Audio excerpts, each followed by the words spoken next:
Hi guys, आप सभी लोगों का एनके वीसीसी ऑनलाइन क्लासेस में स्वागत है। आज मैं निखिल आज आप लोग को वैद्युत फ्लक्स और गॉस के प्रमेय बताएंगे। वैद्युत फ्लक्स फर्स्ट टॉपिक है। वैद्युत फ्लक्स क्या होता है? वैद्युत क्षेत्र में स्थित किसी काल्पनिक पृष्ठ पर वैद्युत फ्लक्स उस पृष्ठ से होकर गुजरने वाली वैद्युत बल रेखाओं की संख्या की माप होता है। इसे फाई ऑफ ई प्रदर्शित करते हैं। जैसे मान लीजिए ये हो गया कोई गॉसियन पृष्ठ, मान लीजिए कोई हो गया गॉसियन पृष्ठ, यहाँ से कोई वैद्युत बल रेखाएं गुजर रही हैं। क्योंकि इतना बड़ा है तो इसलिए एक छोटा गॉसियन पृष्ठ मानकर इसका वैद्युत फ्लक्स निकाल लेंगे।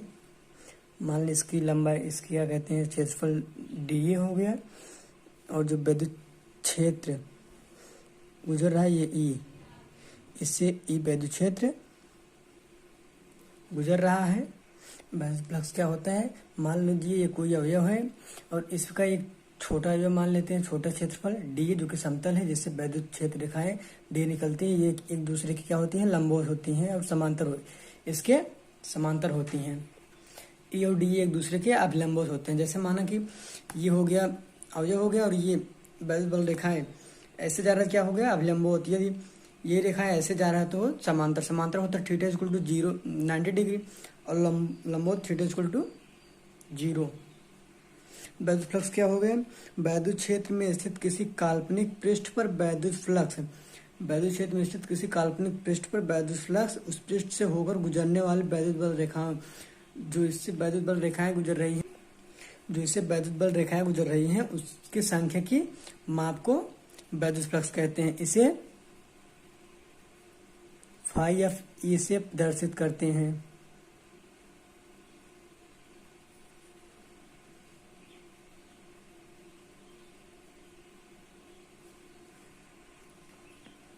Phi of E equal to E into D A. क्योंकि पूरा का निकालना पड़ेगा इसलिए इसका इंटीग्रेशन कर दें। इंटीग्रेशन में ये गोला लगा देते हैं या ये लिख देते हैं, दोनों में सब जो एक करते हैं। F of phi of E बराबर समाकलन पूरे का ई इंटू डी ए। इसकी एक परिभाषा और हो सकती, वो क्या हो सकती है परिभाषा? वैद्युत क्षेत्र में किसी पृष्ठ से बद्ध वैद्युत फ्लक्स, वैद्युत क्षेत्र में स्थित किसी पृष्ठ से बद्ध वैद्युत फ्लक्स है, उस वैद्युत क्षेत्र में अभिलंब घटक वैद्युत क्षेत्र ई और उसके अभिलंब घटक डी ए के समाकल के बराबर होता है। दूसरी परिभाषा का क्या हो गई? वैद्युत क्षेत्र में पृष्ठ से बद्ध वैद्युत फ्लक्स, वैद्युत क्षेत्र में पृष्ठ से बद्ध वैद्युत फ्लक्स है, उस पृष्ठ पर वैद्युत क्षेत्र ई, क्षेत्र के अभिलंब घटक, क्षेत्र के जो अभिलंब घटक डी ए है, ये ई हो गया और ये हो गया डी ए। क्षेत्र के अभिलंब घटक डी ए के घटक के पृष्ठ के समाकल के बराबर होता है। मतलब इसका समाकलन इसके बराबर होगा।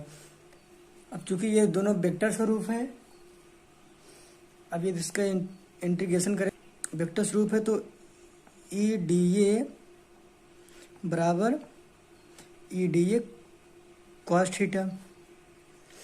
चूंकि ये वेक्टर स्वरूप है और इनके बीच कोई ना कोड जरूर होगा, तो E D A cos theta हो जाएगा। अब इसका समाकलन करेंगे तो F phi of E equal to E D A cos theta. Phi of E equal to क्या हो जाएगा? ई ए कॉस थीटा। ये हो गया वैद्युत फ्लक्स। क्या निकला? या फाई ऑफ ई बराबर ई ए कॉस थीटा, क्योंकि डी ए है, कॉस थीटा में कोई परिवर्तन नहीं होगा, ई में भी कोई परिवर्तन, डी ए है, डी के सापेक्ष अवकलन करेंगे तो ए आएगा। जैसे डी एक्स होता है इंटीग्रेशन करने पर एक्स आता है, उसी प्रकार नोट देखो ये कुछ महत्वपूर्ण क्वेश्चन है, जैसे कि बहुविकल्पी में पूछे जा सकते हैं। यदि वैद्युत बल रेखाएं पृष्ठ से बाहर निकल रही हैं, यानी मान लीजिए पृष्ठ हो गया और इससे बाहर निकल रही हैं, तब वैद्युत फ्लक्स धनात्मक होगा। यदि वे पृष्ठ में प्रवेश कर रहे हैं तो वैद्युत फ्लक्स ऋणात्मक होगा। स्थिति क्या होती है? यदि डी ए और ई यानी गॉसियन पृष्ठ का क्षेत्रफल और वैद्युत क्षेत्र दोनों अभिलंबवत हों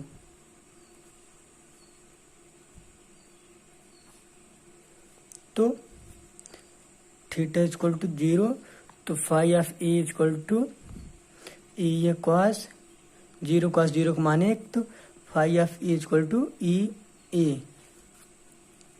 और दूसरी क्या हो गई, पहला यदि समांतर हो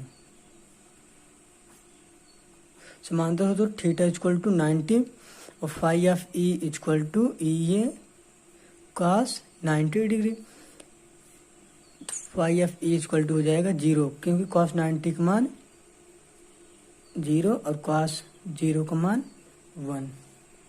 वैद्युत फ्लक्स का मात्रक और बीमा, phi of E equal to क्या होता है, ई ए कॉस थीटा का मात्रक होता नहीं, ई का मात्रक क्या होता है, ई का मात्रक क्या होता है, न्यूटन प्रति कूलम, और क्षेत्रफल है, क्षेत्रफल का मात्रक मीटर स्क्वायर।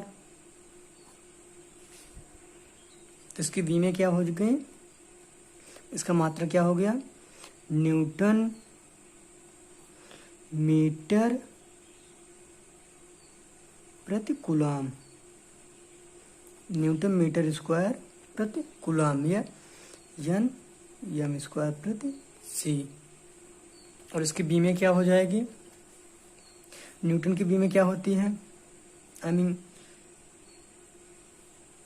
न्यूटन मतलब बल की बी में क्या हो गई, एम एल टी पर -2 coulomb 80 metre M square, L square होती है ना मीटर की, क्या हो जाएगा एम एल क्यूब टी की पावर -3 ए की पावर -1।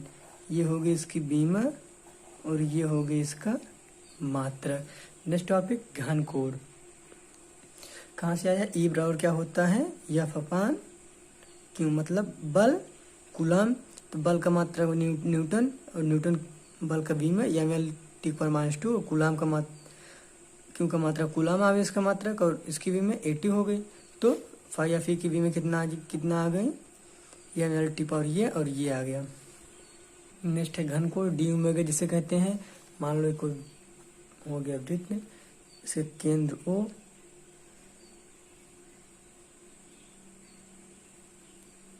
यहाँ पे हो गया कोई पृष्ठ डी ए, इसकी दूरी आर, और जो कोण है वो हो गया डी ओमेगा। तो डी ओमेगा बराबर क्या होता है, D A upon R square, मतलब क्षेत्रफल और उसके दूरी के वर्ग के व्यस्त अनुपाती को घनकोण कहते हैं। घनकोण मतलब एक स्टेडियम, घनकोण क्या हो जाएगा, किसी गोले पृष्ठ पर क्षेत्रफल गोले के केंद्र पर जो कोण आंतरित करता है उसे घनकोण कहते हैं। क्षेत्रफल डी ए, यही तो गोले के केंद्र पर कोण आंतरित कर रहा है डी ओमेगा, तो वही हो जाएगा D omega equal to D A upon R square. और इसका मात्रक क्या होता है, स्टेरेडियम।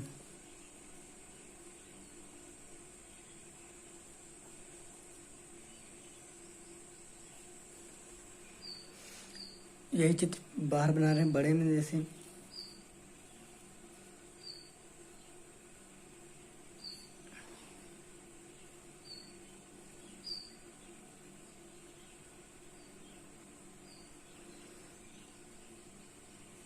ये हो जाएगा D A cos theta D A, और यन कैफ हो जाएगा, इसके बीच भी एक थीटा कोण बनेगा जो हो जाएगा डी ए कॉस थीटा।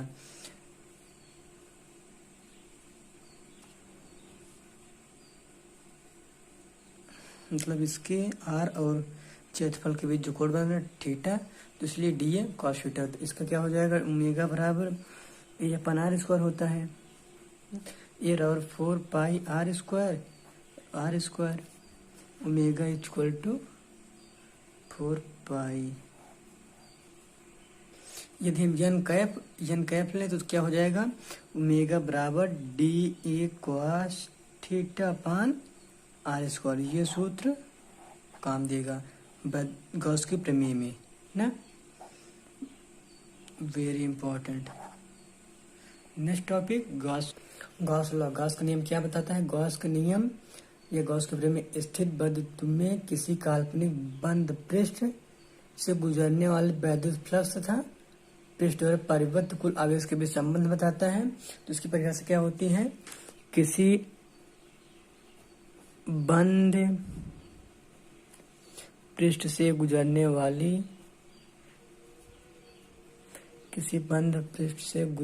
वाला वैद्युत फ्लक्स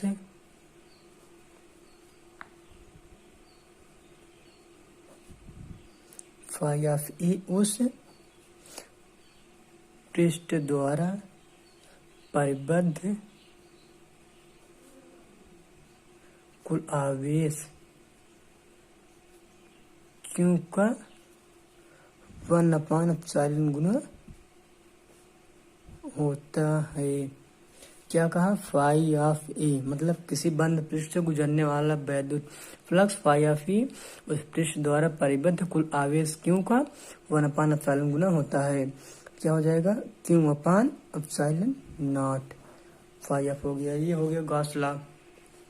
फाई ऑफ ई बराबर होता क्या है? फाई ऑफ ई बराबर integration of E D A equal to Q/ε0।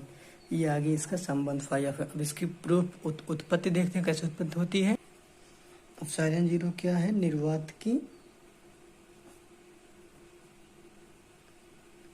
वैद्युशीलता। इसकी उत्पत्ति देखते हैं।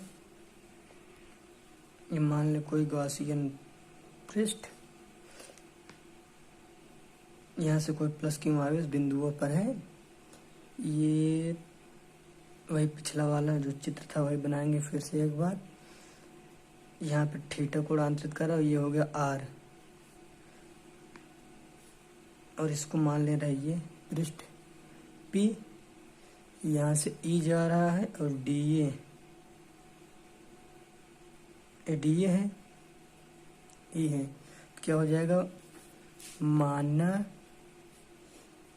कि बिंदु आवेश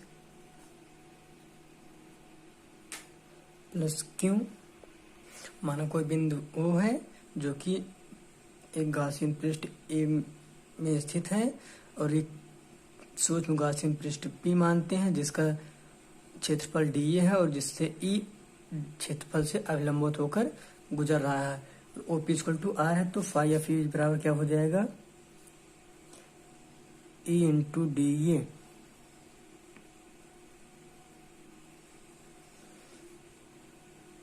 फाई ऑफ बराबर क्या हो जाएगा? E dA cos theta. इसका समाकलन नहीं करेंगे तो E बराबर क्या होता है? 1/4πε0 Q/r²।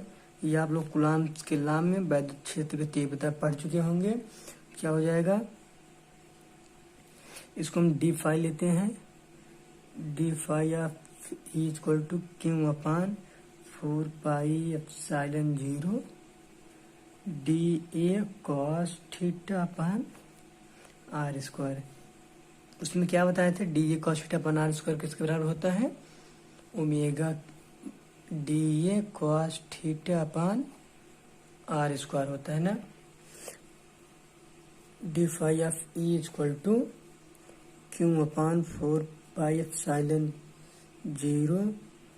dA cos θ/r²। और ओमेगा बराबर क्या होता है? dA cos θ/r² होता है। तो क्या कर लेंगे? डी फाई ऑफ ई बराबर Q/4πε0 ओमेगा। चूंकि डी है तो डी ओमेगा बराबर हो जाएगा। ये आ गया। तो अब इसका इंटीग्रेशन कर लेते हैं। डी फाई ऑफ ई बराबर Q/4πε0 बाहर डी ओमेगा का इंटीग्रेशन करेंगे। डी ओमेगा बराबर क्या था? 4π। तो फाई ऑफ ई बराबर Q/4πε0 × 4π। फाई ऑफ ई बराबर क्या हो गया? Q/4πε0 हो गया प्रूफ।